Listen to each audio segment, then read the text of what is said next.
Hello friends, welcome part two है। अपन ने पिछली क्लास में पढ़ा था कि कार्डियक आउटपुट को कौन कौन से फैक्टर इफेक्ट कर रहे हैं। उसमें अपन ने पढ़ा था stroke volume, heart rate and venous return. ठीक है।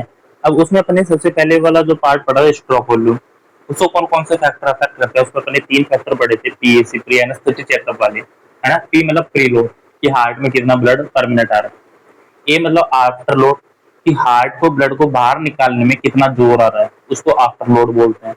तो सी फोर आता है कॉन्ट्रैक्शन, कि मसल्स की कॉन्ट्रैक्शन कैसे है। ठीक है। उसके बाद में आज की क्लास में अपन पढ़ते हैं दूसरा फैक्टर आता है वीनस रिटर्न। वीनस रिटर्न क्या होता है, इसको समझो। ठीक है। यदि आपने प्री लोड को अच्छी तरह समझा होगा तो वीनस रिटर्न भी आपको अच्छी तरह समझ में आ जाएगा। We are clear. तो वीनस रिटर्न को अपन समझते हैं ये क्या होता है। ठीक है। पहली बात तो ये समझ लो कि कार्डियक आउटपुट को मेजरली कोई इफेक्ट करता है कि कार्डियक आउटपुट ज्यादा हो रहा है, कम हो रहा है, तो वो होता है वीनस रिटर्न। ठीक है। तो मतलब आप लिख सकते हो major determinant, major determinant of cardiac output. Cardiac output को इफेक्ट करने वाला सबसे मेजर फैक्टर होता है, वो कौन होता है? आपका वीनस रिटर्न होता है ना। ठीक है। अब होता क्या है, heart pump all blood receive in it। Heart के अंदर जितना भी ब्लड हार्ट रिसीव करता है, मान लो यहाँ से हार्ट ने 200 ml रिसीव करा, तो आइडियली कंडीशन में 200 ml ही वो बाहर निकालेगा। जितना रिसीव करता है उतना ही वो क्या करता है, बाहर निकालता है। मतलब जो रिसीव करा इसने 200 ml, ये इसका क्या हो जाता है, वीनस रिटर्न है। या इसी को अपन प्री लोड भी बोलते हैं। इसी को अपन क्या बोलते हैं, प्री लोड। ठीक है। जितना रिसीव करेगा उतना ही वो बाहर निकालेगा। मान लो रिसीव ज्यादा कर रहा है, निकाल कम रहा है, तो हार्ट तो फूल जाएगा ना ब्लड से। तो आइडियली जितना रिसीव करता है उतना ही वो क्या करता है, बाहर निकालता है। तो वीनस रिटर्न क्या है? वीनस रिटर्न को अपन लिख सकते हैं blood receive, blood receive by right atrium of heart. Heart का जो राइट एट्रियम के द्वारा कितना ब्लड रिसीव किया जा रहा है, उसी को अपन क्या बोलते हैं, वीनस रिटर्न बोल दो, या उसी को अपन क्या बोलेंगे, प्री लोड बोलते हैं। समझ में आ गया आपको ये बात? ठीक है। अब ये किन किन बातों पे डिपेंड करता है, वीनस रिटर्न किन किन बातों पे, फैक्टर पे डिपेंड करता है? तो वीनस रिटर्न भी मैं आपको बता देता हूँ, तीन फैक्टर पे डिपेंड करता है वीनस रिटर्न। ठीक है। वीनस रिटर्न तीन फैक्टर पे डिपेंड करता है, तीन या चार है। पहला है पोजिशन, कि इंसान किस पोजीशन में खड़ा है, बैठा है, लेटा हुआ है, किस पोजीशन में बैठा हुआ है, वीनस रिटर्न। ठीक है। दूसरा वो काम करता है स्केलेटल पंप पे, स्केलेटल या स्केलेटल मसल्स कॉन्ट्रैक्शन पे, जिसको भी मैं आपको समझाऊंगा स्केलेटल मसल कॉन्ट्रैक्शन क्या है। और तीसरा वो काम करता है, वो करता है आपका रेस्पिरेटरी पंप पे। अब ये होते क्या है, इनको मैं समझाता हूँ। पहली बात समझो, वीनस रिटर्न। जितना ज्यादा वीनस रिटर्न होगा, जितना ज्यादा ब्लड आएगा हार्ट के अंदर, उतना ज्यादा ब्लड बाहर निकलेगा। ठीक है। तो वीनस रिटर्न जितना ज्यादा होगा उतना ज्यादा उसका कार्डियक आउटपुट होगा। ये बात याद रखना, यदि वीनस रिटर्न ज्यादा होगा तो कार्डियक आउटपुट ज्यादा होगा। वीनस रिटर्न यदि कम होगा तो कार्डियक आउटपुट भी क्या होगा, कम होगा। ये बात समझ लेना। ठीक है। अब समझो पोजीशन पे कैसे डिपेंड करता है, स्केलेटल मसल कॉन्ट्रैक्शन क्या होता है, इस पे कैसे करता है, रेस्पिरेटरी पंप पे कैसे करता है। तो लिखो पहला पोजीशन। ठीक है। पोजीशन पे कैसे डिपेंड करता है, इसको समझाता हूँ आपको। देखो यदि कोई इंसान, देखो आपको सिंपल कैसे समझाऊं मैं, कि यदि देखो हार्ट ये इंसान का बॉडी है, सपोज करो ये इंसान है। ठीक है। ये इसके फिट है। ठीक है। ये हाथ हो गए इसके, ये। अब जैसे इंसान खड़ा है तो इसके पैर से ब्लड जो ऊपर जा रहा है, पैर से भी ब्लड ऊपर जा रहा होगा। हार्ट आपका यहाँ है। ठीक है। तो नीचे से ब्लड को ऊपर जाने में जोर आता है, ग्रेविटी के अगेंस्ट जाता है। जब इंसान स्टैंडिंग पोजीशन में होगा, जब इंसान स्टैंडिंग पोजीशन में होगा, तो ब्लड नीचे से ऊपर आएगा, ग्रेविटी के अगेंस्ट आएगा। यदि ब्लड ग्रेविटी के अगेंस्ट आएगा तो उसको आने में जोर आएगा, हार्ट तक जोर आएगा, और कम ब्लड आपके हार्ट के पास तक आएगा। यदि नीचे से ऊपर जा रहा है, इंसान खड़ा हुआ है, ठीक है, तो ऊपर तक आने के लिए उसको बहुत जोर आता है। यदि बहुत जोर आ रहा है तो ब्लड कम आएगा आपके हार्ट के पास, इसलिए कहते हैं स्टैंडिंग पोजीशन में जो वीनस रिटर्न होता है वो क्या होता है, बहुत कम होता है। इसलिए कहते हैं वीनस रिटर्न कम है तो कार्डियक आउटपुट भी कम होगा, कार्डियक आउटपुट कम है तो बीपी कम होगा, तो बीपी कम होता है तो इंसान बेहोश हो जाता है। इसलिए कहते हैं कि या तो जब सुबह सुबह प्रेयर करते हो, किसी इंसान का बीपी कम है, सुबह सुबह प्रेयर करा है, आधे घंटे तक वो खड़ा है, तो उसका बीपी कम हो जाता है और वो इंसान गिर जाता है चक्कर खा के। ठीक है, सुना है ना, प्रेयर होती है सुबह सुबह, असेंबली में प्रेयर होती है सुबह सुबह, प्रेयर असेंबली होती है, वहां पे काफी बच्चे गिर जाते हैं। तो क्यों गिर जाते हैं, वो खड़े रहते हैं, उनका वीनस रिटर्न क्या हो जाता है, कम हो जाता है। वीनस रिटर्न कम होने की वजह से कार्डियक आउटपुट कम होता है और इंसान वहां पे क्या हो जाता है, गिर जाता है, फेंटिंग होने लग जाती है। ठीक है, मीन वाइल अपन इसी कंडीशन में आप देखो, यदि कोई इंसान सुपाइन पोजीशन में लेटा हुआ है, यदि कोई इंसान लेटा हुआ है तो उसके पैर से ब्लड, अब पैर से ब्लड ऊपर नहीं जा रहा है ग्रेविटी के अगेंस्ट, अब पैर से ब्लड जा रहा है वो एक प्लेन हॉरिजॉन्टल पे जा रहा है। यदि इंसान आप सो रहे हो, सुपाइन पोजीशन में आप सो रहे हो, सीधे लेटे हुए हो आप, है ना, तो ब्लड है, यदि ये इंसान सीधा लेटा हुआ है तो ब्लड को नीचे से ऊपर थोड़ी जाना पड़ रहा है, अब तो एक प्लेन में जाना पड़ रहा है ना, तो उसका वीनस रिटर्न है वो बढ़ जाता है। यदि कोई इंसान लेटा हुआ है तो उसका बीपी बढ़ा हुआ रहता है ना, आप कभी देख लेना, यदि कोई इंसान लेटा हुआ है तो उसका बीपी बढ़ा हुआ है, जब वो खड़ा होगा तो उसका बीपी क्या हो जाता है, फॉल हो जाता है। क्यों, क्योंकि वीनस रिटर्न कम हो जाता है, ब्लड है वो नीचे से जो ब्लड ऊपर जाता है ग्रेविटी के, वो नहीं पहुंच पाता ऊपर तक, है ना। यदि वो इंसान लेटा हुआ है तो उसका वीनस रिटर्न बढ़ा हुआ होगा। और यदि उसके पांव ऊपर कर देते हैं, एक पोजीशन का नाम आपने सुनोगे, ट्रेनलैनबर्ग पोजीशन आती है, ट्रेनलैनबर्ग पोजीशन। इसमें क्या होता है कि पेशेंट के पैर ऊपर कर दो, ठीक है, मतलब कि आपका हेड है, हेड डाउन कर दो एंड लेग लिफ्ट कर दो, या फिट लिफ्ट बोलते हैं ना, head down and fit lift, मतलब कि पैर को तो आप ऊपर कर दो, सिर को नीचे कर दो, यदि ऐसी पोजीशन बना दूं मैं आपको, है ना, नॉर्मल इंसान लेटा हुआ है ऐसे, नॉर्मल इंसान ऐसे लेटा हुआ है, लेकिन मैं इसके पांव को ऊपर कर देता हूँ, ठीक है, ऐसी पोजीशन बनाऊं, इसके पांव तो ऊपर कर दिए और इसका सिर नीचे कर दिया, पांव वीनस कर दिए, है ना, तो इस कंडीशन में क्या होगा, ब्लड है वो ग्रेविटी के अगेंस्ट नीचे हो रहेगा, ब्लड है ग्रेविटी के अगेंस्ट नीचे हो रहेगा, हार्ट तक ब्लड का सर्कुलेशन, वीनस रिटर्न बढ़ जाएगा, ठीक है, मतलब वीनस रिटर्न बहुत ज्यादा बढ़ जाएगा। यदि उसको ट्रेनलैंड वर्क पोजीशन में कर देते हैं तो ब्लड ज्यादा नीचे आता है, तो उसका वीनस रिटर्न ज्यादा बढ़ जाता है। एक बताया जाता है सिटिंग पोजीशन में, तो सिटिंग पोजीशन में ये देखा जाता है कि आप बैठे रहते हो लेकिन आपके पैर थोड़े ऊपर रहते हैं, तो अपन कह सकते हैं बीपी में जब वीनस रिटर्न है वो स्टैंडिंग के इतना तो कम नहीं होता, लेकिन फिर भी थोड़ा बहुत कम होता है। ठीक है, तो ये आप सीक्वेंस याद रखना आता ना, कि सबसे वीनस रिटर्न है वो सबसे ज्यादा रहता है ट्रेनलैंडबर्ग पोजीशन में, इसमें ट्रेनलैंडबर्ग पोजीशन में सबसे ज्यादा रहता है मैक्सिमम। उसके बाद सॉरी, इसमें ज्यादा, फिर उसके बाद सुपाइन में होता है, सुपाइन के बाद में होता है सिटिंग में, और सबसे कम की यदि अपन बात करें, सबसे कम रहता है वो किसमें रहेगा, आपका स्टैंडिंग में। ठीक है, अब वीनस रिटर्न, यदि आप जानते वीनस रिटर्न कम है तो पेशेंट का बीपी भी कम होगा, ठीक है, क्योंकि उसका कार्डियक आउटपुट है वो भी क्या है, कम है। ठीक है, इसलिए देखना, इसलिए आप बताते हैं कि यदि कोई को फेंटिंग होती है, कोई फेंटिंग होता है, फेंटिंग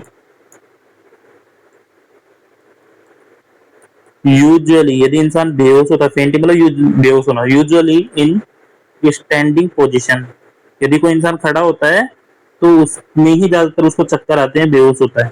ठीक है, दूसरी बात ये बताई जाती है कि यदि किसी इंसान का बीपी फॉल होने लगे, यदि कोई इंसान शॉक में हो, शॉक क्या होता है, जब इंसान का बीपी गिर जाता है तो उस कंडीशन को अपन क्या बोलते हैं, शॉक बोलते हैं। यदि कोई इंसान शॉक में हो तो आप क्या करोगे, आप मॉनिटर देख रहे हो, आप आईसीयू में हो, रात में आप बैठे हो आईसीयू के अंदर, मॉनिटर पे बीपी आ रहा है, एकदम उसका बीपी आ गया 50/70, 50/30 आ गया उसका बीपी, तो आप क्या करोगे, सबसे पहले आप डॉक्टर को बुलाओ, वो करो, वो तो सब ठीक है, लेकिन सबसे पहले आप उसको क्या दोगे, ट्रेनलैंडबर्ग पोजीशन,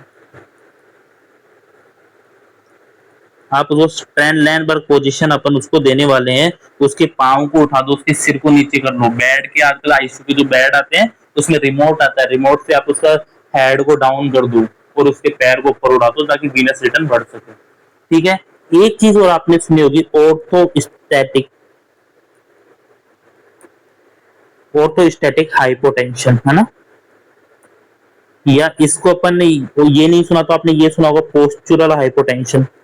आप काफी बार देखोगे कंडीशन, ये कंडीशन आप काफी बार देखोगे जब पेशेंट सुपाइन पोजीशन से लेटा हुआ है, कोई पेशेंट सुबह सुबह लेटा हुआ है और एकदम में वो खड़ा हुआ, एकदम में वो खड़ा हुआ, तो उसको क्या चक्कर आने लगते हैं। आप लेटे हो सुबह सुबह और एकदम में आप खड़े हो तो आप गिरने लग जाते हो, आपको चक्कर आने लग जाते हैं, है ना।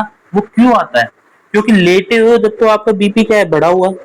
जब आप लेटे हुए थे जब तो आपका वीनस रिटर्न बढ़ा हुआ था, ठीक है, वीनस रिटर्न आपका बढ़ा हुआ था, आपका बीपी बढ़ा हुआ था, सब ठीक चल रहा था। लेकिन जैसे ही आप खड़े हुए, जैसे ही आप खड़े हुए तो आपका वीनस रिटर्न है वो कम हुआ स्टैंडिंग पोजीशन में, तो आपका बीपी भी क्या हो गया, कम हो गया। तो इस कंडीशन में आपका एकदम में बीपी कम होता है, उसको अपन क्या बोलते हैं, पोस्चुरल हाइपोटेंशन। और यदि ये बीपी में अंतर 10 से 20 mm ऑफ एचजी का आता है तो इंसान को चक्कर से आने लग जाते हैं, गिरने लग जाता है। इस कंडीशन को अपन क्या बोलते हैं, ऑर्थोस्टैटिक हाइपोटेंशन या पोस्चुरल हाइपोटेंशन। क्यों? क्योंकि स्टैंडिंग पोजीशन में हरदम वीनस रिटर्न कम हो जाता है, जिसकी वजह से आपका बीपी कम होता है। इसलिए याद रखना, मेन बात तो यही है, यदि कोई पेशेंट है आपका, उसका बीपी गिर रहा है तो आप उसको ट्रेंडलैंबर पोजीशन दोगे, क्योंकि इसमें वीनस रिटर्न सबसे ज्यादा होता है। ठीक है, क्यों होता है? क्योंकि पैर से मेजरली जो इंफीरियर वेना की वो आपका ब्लड लाती है, पैर से लाती है, वो पैर से ब्लड आता है, वो ग्रेविटी के अगेंस्ट नहीं होना चाहिए। ठीक है, क्लियर हुई इतनी बात? ठीक है। दूसरा फैक्टर जो वीनस रिटर्न को इफेक्ट करता है, अपन देखते हैं दूसरा फैक्टर जो वीनस रिटर्न को इफेक्ट कर रहा है, को वो कौन सा होता है? दूसरा फैक्टर है, हाँ सुनो, दूसरा फैक्टर जो वीनस रिटर्न को इफेक्ट करता है वो है आपका मसल्स पंप। मसल्स पंप समझो, ये मसल्स पंप क्या होता है इसको समझो। आपको मैंने जब वेन पढ़ा रहा था तो मैंने बताया जो मीडियम साइज की वेन होती है उनमें यूनी डायरेक्शनल, उसमें क्या होते हैं, यूनी डायरेक्शनल वाल्व होते हैं। ये वाल्व क्या करते हैं, prevent back flow of blood. ये ब्लड के बैक फ्लो को क्या करते हैं, प्रिवेंट करते हैं। ठीक है, कैसे फ्लो को प्रिवेंट करते हैं समझो इसको भी। सपोज ये एक वेन है, ठीक है, इसके अंदर जो इनकी जो ट्यूनिका इंटीमा होती है वो क्या बना के रखती है, वाल्व बना के रखती है। ठीक है, अब ब्लड का ऊपर तक कैसे बोलते हैं, मान लो ये फिट है, इस इंसान के फिट थे, अब यहाँ से ब्लड है, एक बार यहाँ की जो मसल्स है वो कॉन्ट्रैक्ट करती हैं, मसल्स कॉन्ट्रैक्शन करती है। जब भी आप अपने पैर को थोड़ा सा बीते हुए हिलाते हो तो यहाँ की स्केलेटल मसल्स वो कॉन्ट्रैक्ट करती हैं। ठीक है, जब मसल्स कॉन्ट्रैक्शन करती हैं तो इन वेन्स के पास से क्या होती है, मसल्स होती हैं। अब जैसे आप मान लो ट्यूब है, आप टूथपेस्ट होता है उसको पीछे से दबाते हो, है ना, और वो टूथपेस्ट में से जो पेस्ट है वो बाहर निकलता है, आप पीछे से दबाओ पेस्ट बाहर निकलता है। इसी तरह होता है, यदि यहाँ पे प्रेशर पड़ता है तो ब्लड आगे जाता है। अब आगे जाने के बाद दोबारा भी तो नीचे आ सकता है, लेकिन दोबारा नीचे नहीं आएगा क्योंकि ये वाल्व वो रास्ता बंद कर देते हैं, यूनिडायरेक्शनल वाल्व होते हैं, वो एक बार ब्लड आगे चल जाता है उसको पीछे नहीं आने देते। ठीक है, स्केलेटल मसल्स कॉन्ट्रैक्ट करेगी, ब्लड आगे चला, पीछे नहीं आ पाएगा क्योंकि वाल्व है। सिंपल कंडीशन ये चलता है। ब्लड इसी तरह जितना ज्यादा आप कॉन्ट्रैक्शन करते हो अपने पैर की, जितनी ज्यादा आप एक्सरसाइज करते हो, जितनी ज्यादा आप एक्सरसाइज करोगे, स्केलेटल मसल्स का कॉन्ट्रैक्शन होगा, उतना ज्यादा ब्लड आपका ऊपर आएगा हार्ट की तरफ, और उतना ज्यादा आपका वीनस रिटर्न बढ़ेगा। ठीक है, तो यही होता है कि क्या होता है, स्केलेटल मसल्स कॉन्ट्रैक्शन होता है, यहाँ पे स्केलेटल मसल्स होती है, स्केलेटल मसल्स कॉन्ट्रैक्शन होगा। उसकी वजह से क्या होता है कि जो आपकी वेन होती है, जो वेन होती है वो स्क्वीज होती है, स्क्वीज होती है मतलब कि वो खींचती है, पिचकती है, उन पे फोर्स पड़ता है, वेन स्क्वीज होने लगती है। ठीक है, when squeeze, squeeze by surrounding muscles, अपने आसपास की जितनी भी मसल्स हैं उनसे क्या होती है, वेन है वो क्या होने लगती है, स्क्वीज होती है, जिससे ब्लड मूव करता है टुवर्ड्स हार्ट। ब्लड है वो हार्ट की तरफ क्या करता है, मूव करता है, जिसकी वजह से आपका वीनस रिटर्न है वो क्या हो जाएगा, बढ़ने लगेगा। वीनस रिटर्न इंसान का बढ़ने लगेगा। वीनस रिटर्न की वजह से क्या होगा, आपका कार्डियक आउटपुट बढ़ेगा, कार्डियक आउटपुट बढ़ने से क्या होगा, आपका बीपी बढ़ने लगेगा। ठीक है, नॉर्मल कंडीशन में क्या होता है, आपने कई बार देखा होगा बेड रिडन पेशेंट होते हैं, आप आईसीयू में हैं और आप आईसीयू में किसी पेशेंट को आपने सिडेट कर रखा है। ठीक है, आपने किसी आईसीयू में किसी पेशेंट को 5 दिन से लगातार सिडेट कर रखा है, ठीक है, लेटा हुआ है, वो सुपाइन पोजीशन में लेटा हुआ है। अब यदि आप तो क्या अपने हाथ पाँव को हिला रहे हो, एक्सरसाइज कर रहे हो, हाथ पाँव को हिला रहे हो, आप चल भी रहे हो, तो आपकी स्केलेटल मसल्स है वो थोड़ी थोड़ी क्या कर रही है, अपन लोगों की कॉन्ट्रैक्ट कर रही है, जिससे ब्लड आपको ऊपर आ रहा है। ठीक है, लेकिन जो बेड रिडन पेशेंट है उनमें नो स्केलेटल मसल कॉन्ट्रैक्शन, उनकी स्केलेटल मसल्स में कोई कॉन्ट्रैक्शन नहीं हो रहा। आप सपोज करो, इमेजिन करो कोई पेशेंट है वो 10 दिन से आपकी आईसीयू में लेटा हुआ है, बिल्कुल उसको आपने सिडेट कर रखा है ना, उसके हाथ में बिल्कुल पैरालिसिस पड़ा है, वो बेहोश पटक रखा है आपने उसको आईसीयू में। कई बार आपको पता है जिसको चेस्ट वाले इंफेक्शन होता है, चेस्ट का इंफेक्शन होता है, जिसको वेंटिलेटर होता है, उस पेशेंट को हम बेहोश करके पटक के रखते हैं। आप आईसीयू में देखोगे ये चीज, आपने आईसीयू में पेशेंट को देख रखा है, वो 10 दिन से वो पड़ा हुआ है आपके बेड पे, ना उसके हाथ पांव हिल रहे हैं, उसकी कोई स्मूथ मसल्स या स्केलेटल मसल्स में कोई कॉन्ट्रैक्शन नहीं है। ठीक है, तो यदि स्केलेटल मसल्स में कॉन्ट्रैक्शन नहीं हो रहा है तो ब्लड ऊपर भी नहीं जाएगा, वो ब्लड है वो आपके पैर में नीचे नीचे ही पड़ा रहेगा, यहीं पे इकट्ठा रह जाएगा, ब्लड आपके हार्ट तक नहीं पहुंच पाएगा। ब्लड है वो आपके पैर में ही इकट्ठा हो जाएगा। इसको अपन बोलते हैं cooling of blood, cooling of blood in leg. मतलब क्या होगा, अब पेशेंट के जो लेग्स थे, जो ये पेशेंट के लेग्स थे, ये वाल्व थे, लेकिन यहाँ पे ब्लड है वो आप ये मान लो यहीं पे इकट्ठा रह गया सारा, क्योंकि ब्लड को ऊपर जाने के लिए यहाँ मसल्स में कॉन्ट्रैक्शन होना चाहिए, उसके मसल्स हिलेंगी नहीं, मसल्स में कॉन्ट्रैक्शन नहीं होगा, तो वो इंसान का ब्लड यहाँ पे इकट्ठा हो जाएगा। इसको बोलते हैं पुलिंग ऑफ ब्लड, ब्लड यहाँ पे इकट्ठा हो गया। अब यहाँ पे जब आपको पता है किसी चीज का ब्लड यदि 3-4 दिन इकट्ठा हो जाता है तो क्लोट बन जाएगा। अब यहाँ पे क्या होती है, ब्लड की क्लोटिंग हो जाती है। यदि ब्लड एक ही जगह पड़ा रह जाता है, ब्लड यदि मूवमेंट बहता नहीं रहता, तो उस जगह ब्लड की क्या हो जाती है, क्लोटिंग। यदि इसी वेन में कहीं एक वेन है जहाँ पे ब्लड बह नहीं रहा, तो ब्लड वहां पे जम जाता है। ठीक है, ब्लड की क्लोटिंग हो जाती है, और ये क्लोटिंग बाद में लाके काफी दिक्कत करती है, दर्द करने लगती है पैर में, है ना। और एक बीमारी होती है डीप वेन थ्रोम्बोसिस हो जाएगा, या वीनस अल्सर हो जाएंगे। यहाँ पे आपके घाव होने लगेंगे, ब्लड बहेगा नहीं ना, तो आपके थक्का बन जाएगा ब्लड का, वो थक्का आगे जाके आपके कोई भी ऑर्गन को डैमेज कर देता है। आगे जाके पड़ेंगे, मान लो हार्ट के सर्कुलेशन में आके फंस गया, मान लो यदि यहाँ पे कोई ब्लड है, यहाँ पे आपका हार्ट है, यदि इस वेन में ये ब्लड आके फंस गया, यदि इस जगह ये ब्लड आके फंस गया, तो आगे जाके सप्लाई नहीं होगी, ऑर्गन डैमेज हो जाएगा। ठीक है, तो ऐसी दिक्कत भी हमको देखने को मिलता है, काफी बीमारी बोलते हैं, इनको डीवीटी बोलते हैं। तो अपन ऑपरेशन करके इस थक्के को निकालते हैं, इसको अपन एम्बेलेक्टमी भी बोलते हैं। ठीक है, ठीक है।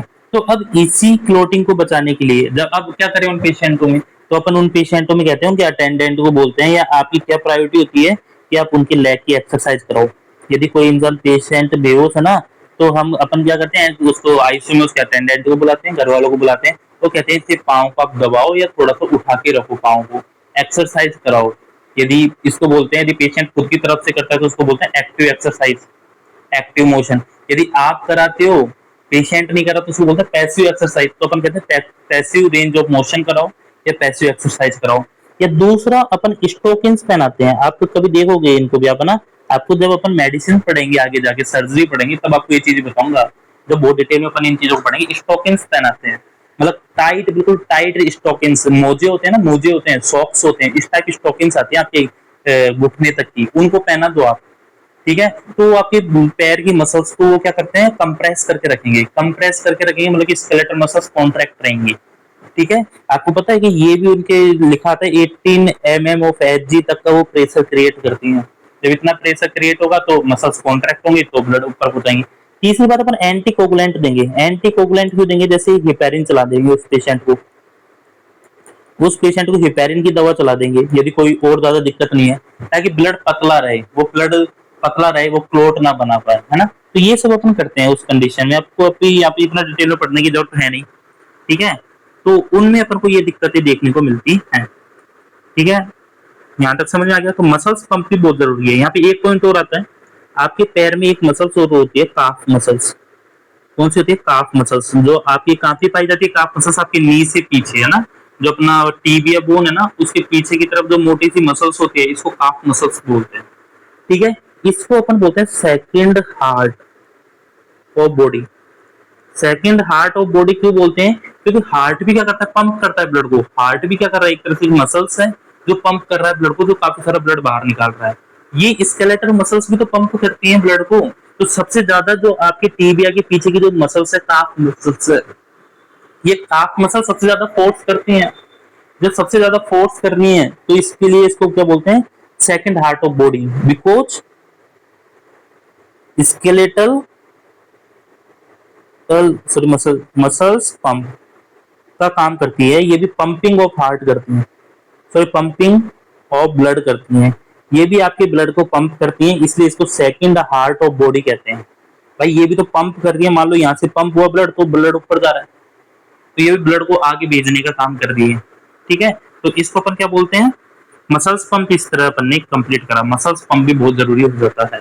इसके बाद में अपना एक तीसरा और आता है रेस्पिरेटरी पंप। ठीक है, तीसरा क्या आता है, रेस्पिरेटरी पंप। ये कैसे काम करता है इसको समझना, रेस्पिरेटरी पंप। ठीक है, समझना ये कैसे काम करता है। आप एक चीज बताओ, जब आप इंस्पिरेशन करते हो, जब कोई इंसान इंस्पिरेशन करता है तो आपको पता है कि इंस्पिरेशन के टाइम पे वीनस रिटर्न बढ़ जाता है। ठीक है, कार्डियक आउटपुट बढ़ जाता है और बीपी बढ़ता है। इंस्पिरेशन के टाइम पे आप देख लेना हरदम आपका बीपी बढ़ेगा। इसका रीजन क्या है, इसको भी समझो कैसे। देखो, जब आप इंस्पिरेशन करते हो तो आपका डायफ्राम क्या हो जाता है, यदि इंस्पिरेशन करता है कोई इंसान तो उसका डायफ्राम फ्लैट हो जाता है। डायफ्राम फ्लैट होगा तो इसका इंट्राथोरासिक वॉल्यूम होता है, जो इंट्राथोरासिक स्पेस होता है वो भी क्या हो जाता है, बढ़ जाता है, या वॉल्यूम होता है वो क्या हो जाता है, बढ़ जाता है। अब इंट्राथोरासिक वॉल्यूम बढ़ जाएगा तो उसका प्रेशर होता है, जो इंट्राथोरासिक प्रेशर है, यदि वॉल्यूम बढ़ गया तो प्रेशर कम हो जाएगा ना। P is equal to 1/V, Boyle's formula है कि वॉल्यूम बढ़ जाता है तो हरदम प्रेशर कम होता है। तो इंट्राथोरासिक प्रेशर है वो क्या हो जाएगा, कम हो जाएगा। अब बताओ, इंट्राथोरासिक प्रेशर कम हो जाएगा तो वहां पे ब्लड ज्यादा आएगा ना। नहीं समझ में आया, यदि किसी चीज का ब्लड मतलब हरदम कोई भी चीज मूव करती है वो हाई प्रेशर से लो प्रेशर पे करती है, यदि यहाँ का प्रेशर कम हो जाएगा, थोरैक्स के अंदर का प्रेशर कम हो जाएगा, तो हार्ट भी तो थोरासिक कैविटी में होता है। डायफ्राम के ऊपर का जितना भी पोर्शन है थोरासिक कैविटी है, तो थोरासिक कैविटी का वॉल्यूम बढ़ गया तो प्रेशर कम होगा, तो इसके अंदर जो ब्लड वॉल्यूम जो प्रीलोड है या वीनस रिटर्न है वो बढ़ जाएगा। ठीक है, मतलब ये एक तरह से नेगेटिव सक्शन की तरह काम करेगा। तो सक्शन, कोई चीज में प्रेशर कम हो जाता है तो खिंचने लगती है ना, तो यहाँ पे एक सक्शन क्रिएट हो जाएगा, वैक्यूम क्रिएट होगा। यदि प्रेशर कम हो गया ना तो वैक्यूम क्रिएट होगा जिससे ब्लड ज्यादा आएगा।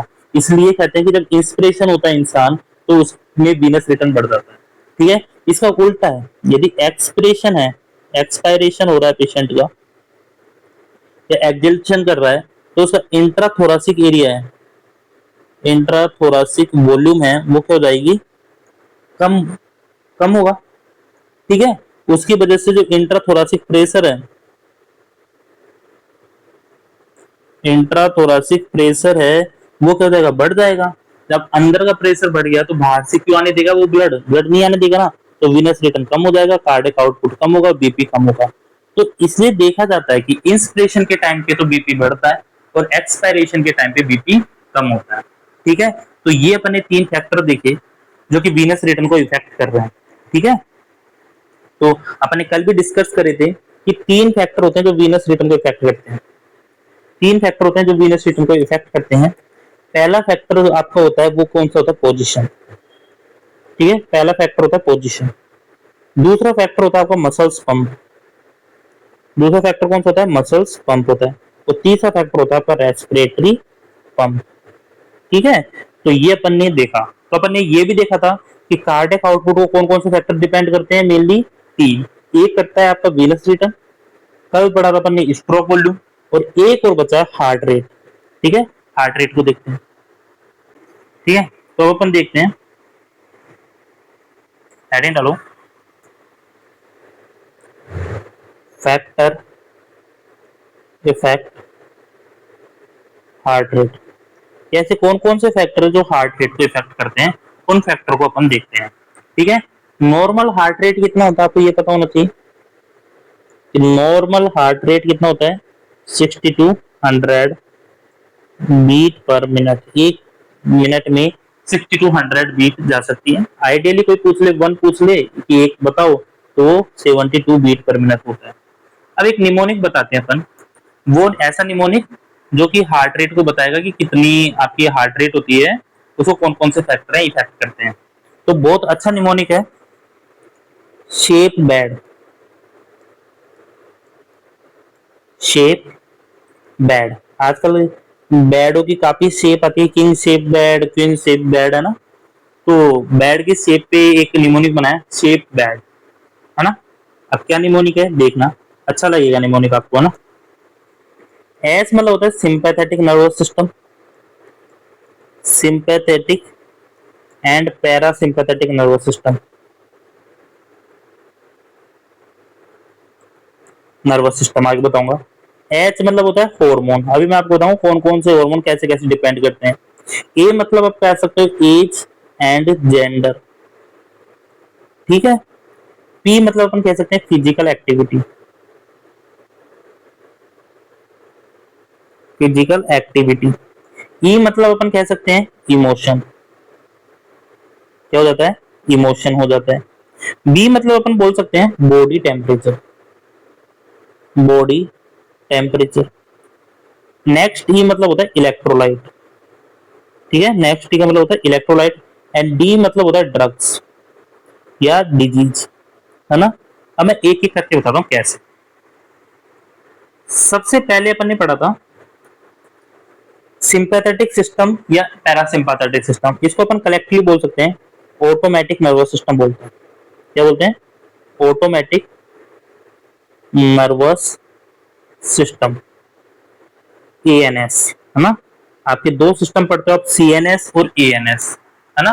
आगे जाके देखो दो सिस्टम होते हैं, तो नर्वस सिस्टम के दो पार्ट होते हैं, सोमैटिक नर्वस सिस्टम, एक ऑटोमेटिक नर्वस सिस्टम। सोमैटिक के फिर दो पार्ट हो जाते हैं, central nervous system, peripheral nervous system. आगे जाके पढ़ेंगे इसको ना। अब देखो जो ऑटोमेटिक नर्वस सिस्टम होते हैं, एएनएस होता है, इसके भी दो पार्ट होते हैं। एक तो होता है सिंपैथेटिक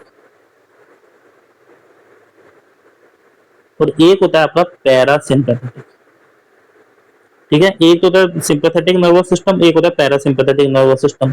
जो सिंपैथेटिक नर्वस सिस्टम है, यदि वो आपकी बॉडी में एक्टिवेट होता है तो हार्ट रेट है वो क्या होगी, बढ़ेगी, ठीक है। वो पैरासिम्पैथेटिक नर्वस सिस्टम एक्टिवेट होता है जो रेस्ट में होता है, आप जब रेस्ट होते हो, काम होते हो, तब एक्टिवेट होता है, तो आपकी हार्ट रेट कम होगी, ठीक है। सिंपैथेटिक नर्वस सिस्टम जब होता है जब आप गुस्से में हो, आप भाग रहे हो, है ना, तो आपकी बॉडी में एपिनेफ्रिन हार्मोन रिलीज होता है, ठीक है। नॉर एपिनेफ्रिन रिलीज होता है, ठीक है। आपकी बॉडी में एपिनेफ्रिन रिलीज होगा, नॉर एपिनेफ्रिन रिलीज होगा, या अपन बोल सकते हैं आपकी बॉडी में डोपामिन रिलीज होगा।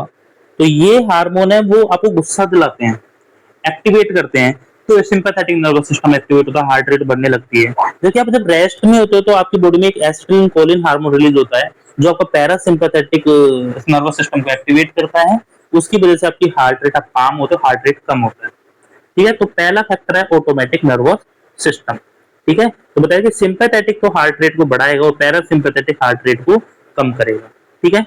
दूसरा अपन ने पढ़ा हार्मोन, ठीक है। तो हार्मोन कैसे इफेक्ट करते हैं, आपको पता है कि जैसे यदि किसी इंसान के थायराइड का लेवल बढ़ गया, टीएसएच का लेवल बढ़ गया, थायराइड का लेवल बढ़ गया, या एपिनेफ्रिन या एड्रेनलिन बोल दो, एपिनेफ्रिन या नॉरेड नॉरेड बोल दिया, यदि इनका लेवल बढ़ जाता है, इन हार्मोन का लेवल बढ़ जाता है, तो उस कंडीशन में आपकी हार्ट रेट है वो क्या हो जाएगी, बढ़ जाएगी, ठीक है। तीसरा कि एज और जेंडर, ये भी समझ लो एज कैसे इफेक्ट करती है। आपको पता है जब बच्चा पैदा होता है, जब चिल्ड्रन होता है, उसकी हार्ट रेट ज्यादा होती है जबकि एल्डर की। जो बालक जब पैदा होता है तो उसकी नॉर्मल हार्ट रेट ही 120 से 140 बीट पर मिनट होती है, इन्फेंट की होती है ये। तो आप ये मत कह देना कि इन्फेंट को टैकीकार्ड है। आप कभी आईसीयू में यदि कोई बालक एडमिट है तो उसको 140 हार्ट रेट तक उसको नॉर्मल मानते हैं, क्योंकि उसका बॉडी सरफेस एरिया होता है वो कम होता है, ठीक है। तो सॉरी, बॉडी सरफेस एरिया बालक का ज्यादा होता है, तो उस टाइम पे अपन उल्टा बोल दिया, बॉडी सरफेस एरिया कम होता है बालक का, तो उसकी डिमांड भी इतनी ज्यादा नहीं होती, तो हार्ट रेट में इतना ब्लड की आवश्यकता नहीं होती, तो उसका ब्लड छोटी साइज का होता है, सॉरी उसका हार्ट है वो छोटी साइज का होता है, इसकी वजह से ब्लड है वो ज्यादा पंप करता है। तो बालकों में पीडियाट्रिक केस में आप मॉनिटर पे देख रहे हो तो 120 से 140 तक का हार्ट रेट है, तब भी अपन कुछ नहीं करते। जबकि अडल्ट में इतना हार्ट रेट हो जाए तो अपन दिक्कत हो जाती है। फिर अडल्ट का हार्ट रेट है वो 60 से अपन 100 ही मानते हैं। तो इसलिए कहते हैं कि चिल्ड्रंस का जो छोटी एज होती है उनका हार्ट रेट हरदम ज्यादा होता है। ठीक है। यदि अपन चौथी बात जेंडर की बात करते हैं, जेंडर की बात करते हैं तो भी देखा गया कि फीमेल की जो हार्ट रेट होती है, फीमेल की हार्ट रेट होती है वो मेल से थोड़ी ज्यादा होती है। ठीक है। कहते हैं ना फीमेल जल्दी घबराने लग जाती है, तो फीमेल की हार्ट रेट है वो मेल से थोड़ी ज्यादा स्लाइटली देखा गया, डिफरेंट डिफरेंट स्टडी हुई है उनमें ये देखा गया कि फीमेल की हार्ट रेट मेल से ज्यादा होती है। और इसका रीजन पूछा गया तो बताया गया due to small size heart. Female के अंदर जो हार्ट होता है उसकी साइज छोटी होती है। बताया था ना आपको, वेट बताया था कि फीमेल का हार्ट है वो आपके 225 ग्राम का होता है, जबकि मेल का है वो 310 ग्राम का होता है। ये अपन ने देखा था। तो ये जेंडर का भी फर्क यहाँ पे अपन को देखने को मिलता है। उसके बाद में अपन देखा फिजिकल एक्टिविटी। यदि कोई इंसान फिजिकल एक्टिविटी करेगा तो उसकी हार्ट रेट बढ़ेगी। ये तो आपको पता है, मैंने कार्डियक रिजर्व बताया था कि 300 से 400 गुना आपका क्या बढ़ जाता है, परसेंटेज क्या बढ़ जाता है आपका कार्डियक आउटपुट बढ़ने लग जाता है, हार्ट रेट बढ़ेगी, है ना। इमोशंस, यदि कोई इंसान एंजाइटी टेंशन हो गई, एंजाइटी में या उस इंसान को स्ट्रेस आ गया तो इधर उधर भागने लगेगा और आप अपनी जो चेस्ट पे हाथ रखने लगेंगे, दुख दुख दुख दुख होने लगेगी। ठीक है। तो एंजाइटी या इमोशंस में भी अपन देखते हैं कि हार्ट रेट है वो बढ़ती है, क्योंकि इसमें भी आपका सिंपैथेटिक नर्वस सिस्टम है वो क्या होने लग जाता है, एक्टिवेट हो जाता है। सिंपैथेटिक नर्वस सिस्टम एक्टिवेट हो जाता है तो आपकी हार्ट रेट बढ़ने लग जाती है। नेक्स्ट बात बॉडी टेम्परेचर, ये इंपॉर्टेंट है, इसको समझो। ठीक है। एक पॉइंट और देखते हैं, बॉडी टेम्परेचर। ठीक है। देखो जब आपकी बॉडी का टेम्परेचर बढ़ता है, यदि किसी इंसान का बॉडी का टेम्परेचर बढ़ता है तो उसका हार्ट रेट भी बढ़ने लग जाता है। ठीक है। क्यों बढ़ने लग जाता है, जैसे किसी इंसान को फीवर है तो फीवर में हरदम आप देख लेना टैकीकार्डिया होता है। आप आईसीयू में काम करने का मौका मिलता है आपको तो देखना, यदि किसी इंसान का फीवर 100 डिग्री आ गया तो उसका हार्ट रेट फीवर की वजह से उसकी हार्ट रेट 120 130 तक रहेगी।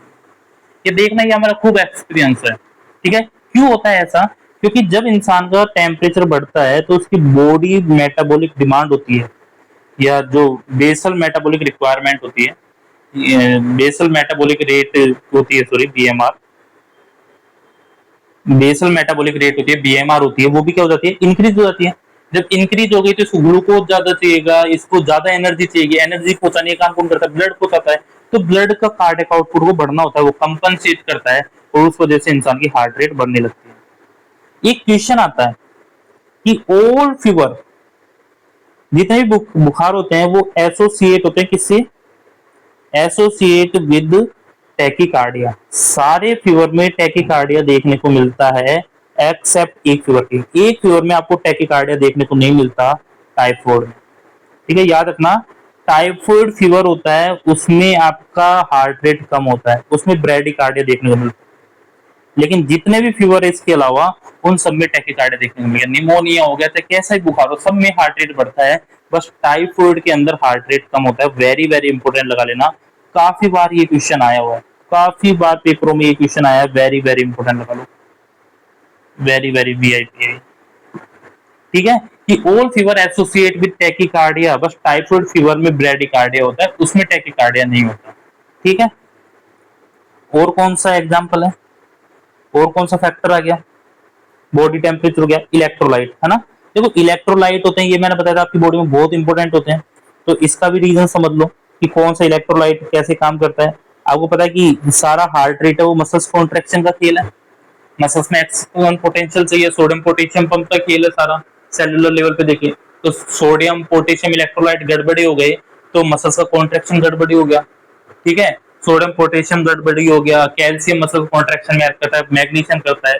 तो मैंने बताया कि जैसे सोडियम है ये इफेक्ट करता है, पोटेशियम है ये इफेक्ट करता है, ठीक है, मैग्नीशियम है ये बहुत इफेक्ट करता है, कैल्शियम है ये बहुत इफेक्ट करता है ना। यदि भाई सोडियम का लेवल बढ़ गया, ऐसा बताया जाता है कि यदि सोडियम कम है तो ये माना जाता है जहाँ पे सोडियम कम है वहाँ पानी कम है, और जहाँ सोडियम ज्यादा है वहाँ पानी ज्यादा है।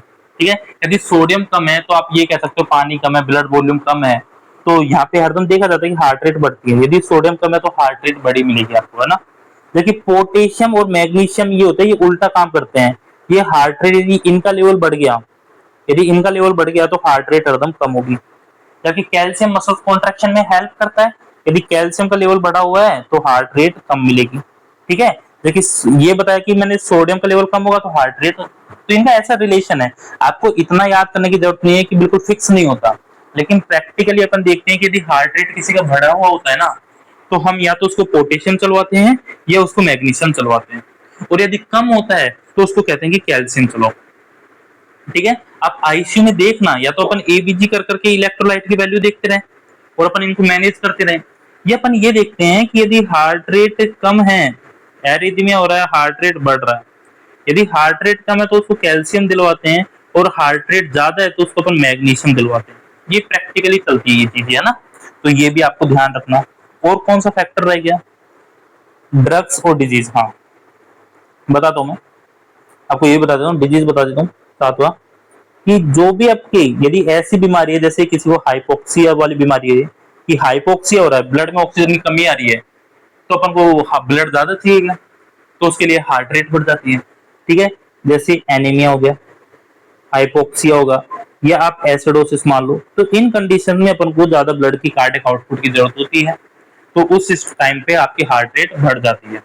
यदि अपन ड्रग्स की बात करें कि कौन कौन सी ड्रग्स जो हार्ट रेट को कम करती है, तो जितनी भी एंटी, यदि किसी का हार्ट रेट मान लो 130 आ रहा है, ठीक है, तो उसको कौन सी दवा देंगे, कौन कौन सी दवाएं जो हार्ट रेट को कम करती है। वैसे अपन आगे फार्माकोलॉजी में पढ़ेंगे, लेकिन मैं बता देता हूँ कि इन दवा को बोलते हैं एंटी एरिथमिक ड्रग। क्या बोलते हैं, एंटी एरिथमिक ड्रग। जो हार्ट रेट को कम करती है उनको अपन क्या बोलते हैं, एंटी एरिथमिक ड्रग। और इनकी 4 क्लास होती है, फर्स्ट, सेकंड, थर्ड, फोर्थ, और आजकल एक 5 क्लास भी रख दी जिसमें अदर ड्रग्स डालने लगे।